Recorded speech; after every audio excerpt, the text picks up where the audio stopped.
दोस्तों, कहानी की शुरुआत में बेक नाम के एक चोर को दिखाया जाता है जो अपनी प्रेमिका जाया के लिए कपड़े और जेवर चुरा कर लाता था। जाया एक धार्मिक लड़की थी जो देवताओं पर बहुत विश्वास करती थी, लेकिन बेक एक नास्तिक था और साथ ही एक शातिर चोर भी। वहीं उनसे कुछ दूर बने देवताओं के महल में आज जश्न का माहौल था, क्योंकि आज ओसाई के बेटे होरस की राज्याभिषेक होने वाली थी। अब यहाँ पर हम इस कहानी के सभी किरदारों के बारे में जान लेते हैं। दरअसल सूर्यदेव ने पूरे सृष्टि को बनाया और इंसानों की रचना की और अपने दो बेटे ओसाई और सेठ को इंसानों पर राज करने के लिए भेज दिया। लेकिन सूर्यदेव ने ओसाई को मिस्र के नील नदी से लेकर सभी हरे भरे इलाकों का राजा बनाया, जबकि सेठ को रेगिस्तान यानी बंजर इलाकों का राजा बनाया। अब ओसाई का इकलौता बेटा होरस हवाओं का देवता है और हथरस मोहब्बत की देवी हैं। वह होरस की प्रेमिका होती है, लेकिन हथौड़ी 6 कुछ बुरी आत्माएं पड़ी हुई थीं। इसलिए होरस ने अपनी प्रेमिका को बायदाली सितारों से बना हुआ एक कंगन उपहार दिया जो उसकी हिफाजत करता था। अब वक्त आ गया था होरस की राज्याभिषेक का, इसलिए सारे छोटे बड़े देवता इस समारोह में शामिल होते हैं और इंसान भी अपने देवता को राजा बनते हुए देखने आए होते हैं। सारे रस्मों रिवाज के बाद ओसाई अपने बेटे होरस को ताज पहनाने ही वाले थे कि तभी वहां पर ओसाई का छोटा भाई सेठ, जो रेगिस्तान का देवता है, वह आ जाता है। लेकिन वहां आकर वह बड़ी ही चालाकी से सभी को अपने फौज से काबू कर लेता है और अपने भाई ओसाइरस को मार देता है और खुद को मिस्र का राजा घोषित कर देता है और कहता है कि जो मेरे आगे झुकेगा सिर्फ वही जिंदा रहेगा। तभी यह सुनकर सारे इंसान और देवता उसके आगे झुक जाते हैं। लेकिन होरस अपने बाप का बदला लेने के लिए सेठ यानी अपने चाचा से भिड़ जाता है और लड़ते हुए यह दोनों अपने देवी रूप में आ जाते हैं। इनकी लड़ाई से वहां चारों तरफ तबाही मच जाती है और सारे इंसान जान बचाकर भागने लगते हैं। लेकिन इस लड़ाई में सेठ होरस पर भारी पड़ता है और आखिरकार वह होरस को गिराकर उसकी दोनों आंखें निकाल लेता है और उसे जान से मारने ही वाला होता है। तभी हथौड़ के कहने पर उसे जिंदा छोड़ देता है। अब सेठ के पावर में आते ही चारों तरफ हाहाकार मच गया है, क्योंकि वह इंसानों से सिर्फ गुलामी करवाता है और जो देवता बगावत करने की कोशिश करते हैं वह उसे मौत के घाट उतार देता है। और उसने पुनर्जन्म पर भी नए कानून बनाए कि अगर किसी इंसान के पास मरते वक्त काफी सारा सोना होगा तभी उसका पुनर्जन्म हो पाएगा। अब इन्हीं गुलामों में जाया भी ऊर्ष नाम के एक डिजाइनर की गुलाम थी। ऊर्ष सेठ के लिए काम करता है और वह उसकी मीनारें, महल और बहुत सारी चीजें डिजाइन करता है। लेकिन बैक यहाँ भी जाया से मिलने आया करता था और ऐसे ही एक दिन जाया उससे कहती है कि तुम्हें हमारे असली देवता यानी होरस की मदद करनी होगी, क्योंकि एक होरस ही है जो हमें सेठ के जुल्म सितम से बचा सकता है। और उसे तिजोरी का एक नक्शा देती, कहती है कि यहाँ पर होरस की आंखें रखी हैं और तुम्हें वह चुराकर होरस को देनी होंगी।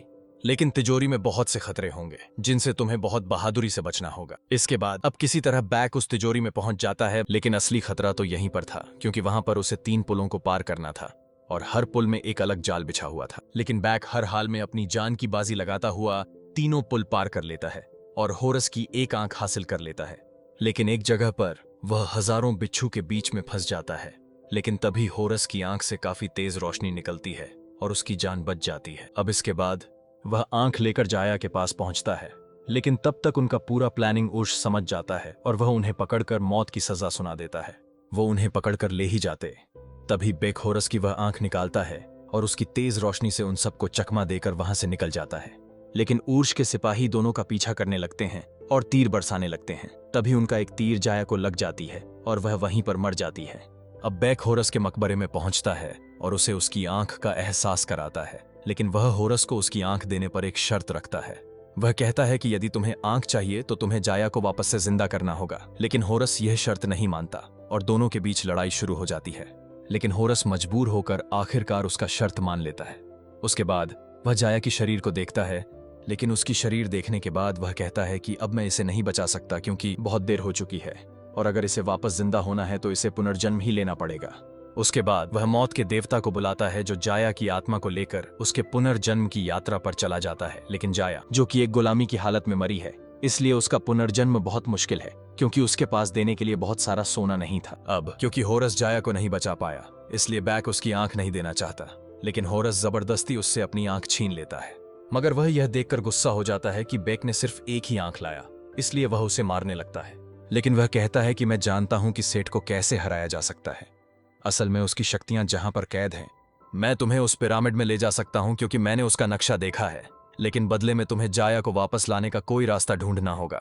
अब होरस उसे वादा करता है कि वह राजा बनने के बाद जाया को वापस जरूर ले आएगा। अब इसके बाद यह दोनों अपने सफर पर निकल जाते हैं। सेठ को पता चल जाता है कि एक इंसान ने होरस की आंख चुरा ली है, इसलिए वह अपने सिपाहियों के साथ होरस के मकबरे पहुंच जाता है, जहां पर उसे जाया की शरीर मिलती है और वह यह देखकर सारा का सारा षड्यंत्र समझ जाता है।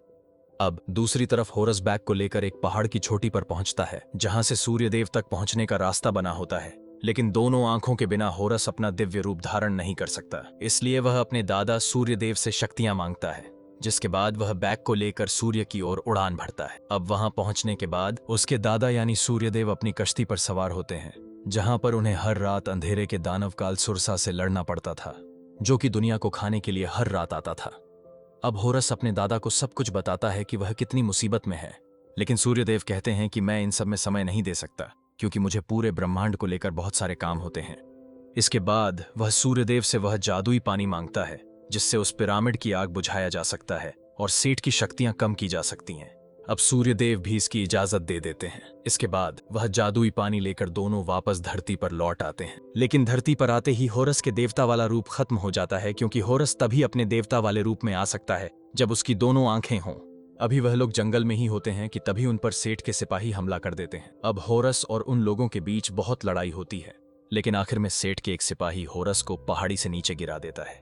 यह देखकर बैग भी उसके साथ कूद जाता है, लेकिन गहराई में जाने से पहले ही होरस अपना वह हथियार खोल देता है जो उसके पास था, और वह दोनों बच जाते हैं। इसके बाद अब होरस कहता है कि सेठ अब हमें मारने के लिए अपने सबसे ज्यादा खतरनाक लोगों को भेजेगा।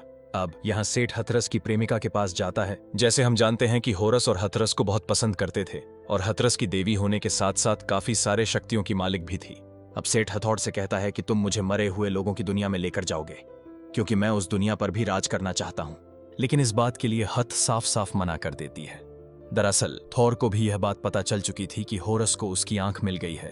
तभी सेठ थौर को मारने के लिए आगे बढ़ता है, लेकिन उससे पहले हथो और अपने हाथ से जादुई कंगन निकाल देती हैं, और जब वह ऐसा करती है तो वह थोड़ी देर के लिए मरे हुए लोगों की दुनिया में चली जाती हैं, लेकिन बहुत जल्द वह वापस से उस कंगन को पहन लेती है, जिससे वह मरे हुए लोगों की दुनिया के बजाय कहीं दूर एक रेगिस्तान में जा गिरती है। अब वहीं हम देखते हैं कि होरस और बेक एक काफी पुराने मंदिर पर हैं, लेकिन तभी वहां पर सेठ की भेजी गई दोनों खतरनाक औरतें बड़े बड़े सांप लेकर वहां पर आती हैं, जिन सांपों के मुंह से आग निकल रही होती है, और यह सांप होरस और बेक पर हमला कर देते हैं, लेकिन यह दोनों उनसे बचते हुए छिप रहे थे। पर तभी वहां पर मोहब्बत की देवी हथौरा जाती है, जो अपने पावर का इस्तेमाल करके उन सांपों जैसे मॉन्स्टर्स को खत्म कर देती है। इसके बाद यह लोग वहां पर जाते हैं जहां पर होरस की दूसरी आंख है, और वह जगह है एक पिरामिड। अब बेक कहता है कि मैं इस जगह के बारे में जानता हूं और मैं इसके अंदर जा सकता हूं, पर थौर कहती हैं कि अंदर जाना इतना भी आसान नहीं है, क्योंकि जब तुम अंदर जाओगे तो वहां पर तुम्हारे सामने एक बहुत बड़ा रेतीला दानव आएगा, जो तुमसे एक पहेली पूछेगा, और अगर तुमने उस पहेली का सही जवाब नहीं दिया तो वह दानव तुम्हें मार डालेगा। यह बात सुनकर होरस अब निर्णय लेता है कि वो गॉड ऑफ इंटेलिजेंस यानी ज्ञान के देवता के पास जाएंगे, क्योंकि उसके पास सबसे ज्यादा अक्ल है और वह सबसे ज्यादा समझदार है। इसके बाद यह लोग गॉड ऑफ इंटेलिजेंस के पास जाते हैं और उसे सारी बातें बताते हैं, इसलिए वह उनका साथ देने के लिए तैयार हो जाता है और वह सफर पर निकल पड़ते हैं। लेकिन रास्ते में थोर को होरस और बेक की डील के बारे में पता चल जाता है कि होरस ने बेक से यह कहा है कि वह उसकी प्रेमिका की आत्मा वापस ले आएगा, जो कि होरस के लिए नामुमकिन है। यह बात थोर को काफी बुरा लगता है, क्योंकि अपनी आंख लेने के लिए होरस बेक का इस्तेमाल कर रहा है, और ऐसी हरकतें एक देवता को शोभा नहीं देता। अब इसके बाद थोर बेक से पूछती हैं कि क्या तुम अपने प्रेमिका से बात करना चाहते हो, और हाथुर ऐसा ही करती है, जिस वजह से बेक अपने प्रेमिका से बातें कर पाता है। वह जाए से कहता है कि तुम फिक्र मत करो, मैं तुम्हें बहुत जल्द वहां से निकाल लूंगा, क्योंकि हमारे गॉड होरस हमारे मदद कर रहे हैं।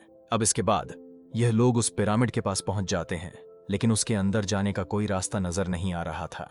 पर बेक कहता है, मैं जानता हूं कि अंदर जाने का दरवाजा कहां पर है और वह कैसे खुलेगा, क्योंकि वह जानता था कि अंदर एक वेल है जिसके घूमने से वह दरवाजा खुल जाएगा।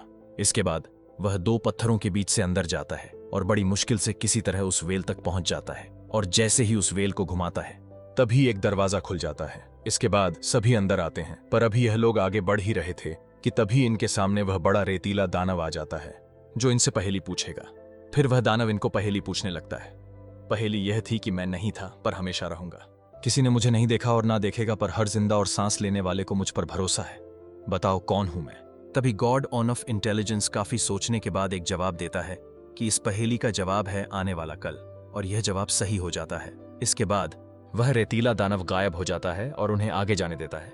फिर होरस उस पानी को निकालकर बस गिराने ही वाला होता है कि तभी वह एक ट्रैप में फंस जाते हैं। इसके बाद वहां पर सेट आता है और यहां पर हम यह जान पाते हैं कि यह सब कुछ सेट का ही षड्यंत्र था। अब सेट यहां आते ही गॉड ऑफ इंटेलिजेंस का दिमाग निकाल लेता है और कहता है कि बहुत शुक्रिया, मुझे इसकी बहुत जरूरत थी। फिर यहां पर मौका देखते ही जल्दी से बैक उस जादुई पानी को उठाकर आग में डालने वाला ही होता है। तभी सेट बैक को एक नेकलेस दिखाता है और कहता है, क्या यह नेकलेस तुम्हारी प्रेमिका जाया की तो नहीं है? यह कहकर वह उसे भड़काने की कोशिश करता है और कहता है कि होरस ने तुम्हारा इस्तेमाल किया है क्योंकि मरे हुए लोगों को कोई भी जिंदा नहीं कर सकता, और अगर यह पानी तुमने आग में फेंक दिया तो मैं तुम्हारी प्रेमिका के शरीर को खत्म कर दूंगा। अब बेक अपनी प्रेमिका के खातिर रुक जाता है और वह जादुई पानी सेठ को दे देता है। इसके बाद सेठ उस पिरामिड से निकल जाता है और तभी पिरामिड गिरने लगता है, लेकिन होरस किसी तरह खुद को और बाकी सबको बचाने में कामयाब हो जाता है।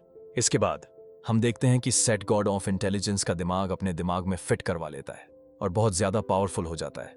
इसके बाद सेट अपने पिता यानी सूरज के देवता के पास जाता है और यह यहां पर भी एक गलत इरादे से आया है क्योंकि वह अपने पिता का वह शाही हथियार लेना चाहता था जिससे वह सबसे ताकतवर हो जाएगा।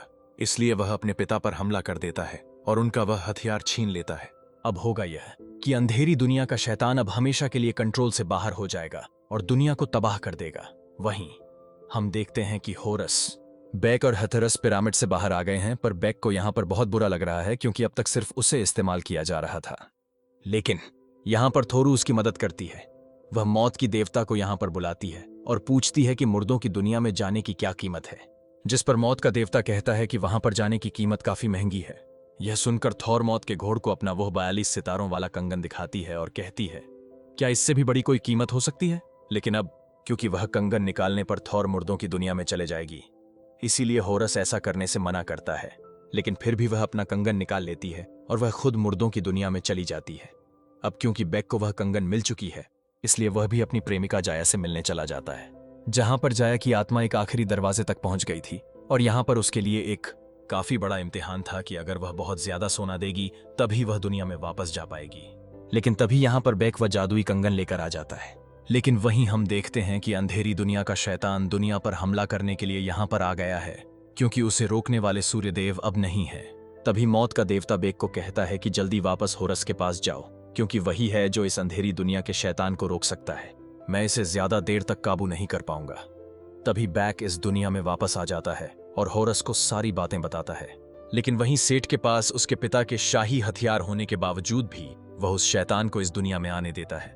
लेकिन वहां पर होरस आकर सेठ को रोकने की कोशिश करता है, पर उन दोनों के बीच एक बहुत बड़ी लड़ाई शुरू हो जाती है। लेकिन इस लड़ाई में भी सेठ होरस पर भारी पड़ रहा था क्योंकि होरस अपने देवता वाले रूप में नहीं था। फिर भी वह सेठ से टक्कर का मुकाबला कर रहा था। अब आखिरकार एक समय ऐसा आता है कि सेठ होरस को मारने ही वाला होता है कि तभी वहां पर बैक आ जाता है और होरस की मदद करता है। लेकिन अब सेठ होरस को छोड़कर बैक से भिड़ जाता है। लेकिन अब इस लड़ाई में बैक सेठ से होरस की वह दूसरी आंख छीन लेता है और उस आंख को होरस की तरफ फेंक देता है। लेकिन यहां पर होरस निर्णय लेता है कि वह बैक को ही बचाएगा, इसलिए वह बैक को नीचे गिरने से पहले पकड़ लेता है और दोनों ऊपर लटक जाते हैं। लेकिन तभी सेठ उस शाही हथियार से वहां पर वार कर देता है जिससे वहां से आग निकलने लगती है। इसलिए होरस वहां से अपना हाथ छोड़ देता है और दोनों नीचे गिरने लगते हैं। लेकिन नीचे गिरते समय अचानक होरस का रूप बदल जाता है, यानी वह अपने देवता वाले रूप में आ जाता है, जबकि उसके पास उसकी आंख भी नहीं थी। तभी यहां पर उसे यह पता चलता है कि उसकी सारी शक्तियां सिर्फ उसके आंखों में नहीं बल्कि इस बात में थी कि वह खुदगर्जी छोड़कर एक अच्छा देवता बने और किसी की मदद करे। और अब एक बार फिर से होरस और सेठ के बीच एक घमासान लड़ाई शुरू होती है, जिसमें दोनों के बीच काफी लड़ाई होने के बाद आखिरकार सेठ की हार हो जाती है। और एक समय ऐसा आता है जब होरस सेठ को मारने वाला होता है। तभी सेठ उसे कहता है कि मुझे एक मौका फिर से दे दो और मुझे जिंदा छोड़ दो, क्योंकि मैंने भी तो तुम्हें जिंदा छोड़ दिया था। पर होरस कहता है कि मैं तुम्हारी तरह बेवकूफ नहीं हूं, जो गलती तुमने की है मैं वह कभी नहीं करूंगा। यह कहकर होरस सेठ को जान से मार देता है। अब वहीं पर अंधेरी दुनिया का शैतान उस जादुई पानी की तरफ बढ़ रहा था। तभी होरस अपने दादा यानी सूरज के देवता के पास जाता है और उन्हें उनका हथियार लौटा देता है, जिसका इस्तेमाल करके सूर्यदेव उस अंधेरी दुनिया के शैतान को वापस उसकी दुनिया में भेज देते हैं। अब इसी बीच हम देखते हैं कि बेक की मौत हो चुकी है, पर होरस को अपनी शक्तियां मिलने के बाद भी वह किसी को वापस जिंदा नहीं कर सकता। इसलिए वह बैग को उठाकर वही मकबरे में रख देता है जहां पर जाया यानी उसकी प्रेमिका को रखा था। तभी वहां पर सूर्यदेव आ जाते हैं और होरस को कहते हैं कि मेरे पोते, कहो तुम्हें क्या चाहिए। तुम जो मांगोगे तुम्हें वही मिलेगा। पर होरस कहता है कि मुझे कुछ नहीं चाहिए सिवाय उसके जो मैं दे नहीं सकता। इसके बाद सूर्यदेव बैक और जाया को वापस जिंदा कर देते हैं। अब इसके बाद हम देखते हैं कि होरस अब पूरे मिस्र का सबसे अच्छा राजा और एक शक्तिशाली देवता बन गया है और यहाँ पर एक नया कानून बनाता है कि आज से मरने के बाद पुनर्जन्म हासिल किया जाएगा, दौलत से नहीं बल्कि अच्छे कर्मों से, दया और दरिया दिल्ली से। इस दुनिया की जिंदगी में हम क्या करते हैं, कैसे करते हैं, सिर्फ इसकी अहमियत रहेगी, ना ही बहुत सारे सोने चांदी और धन दौलत की। और इसके बाद अब होरस मरे हुए दुनिया के लोगों में जाता है जहां से वह अपनी प्रेमिका थोर को वापस लाएगा, जिसने अपनी ही जान का त्याग देकर जाया की जिंदगी बचाई थी। और अब मिस्र के हालात बहुत ही खूबसूरत और शांति हो गई है। और इसी के साथ यह कहानी यहीं पर खत्म हो जाती है।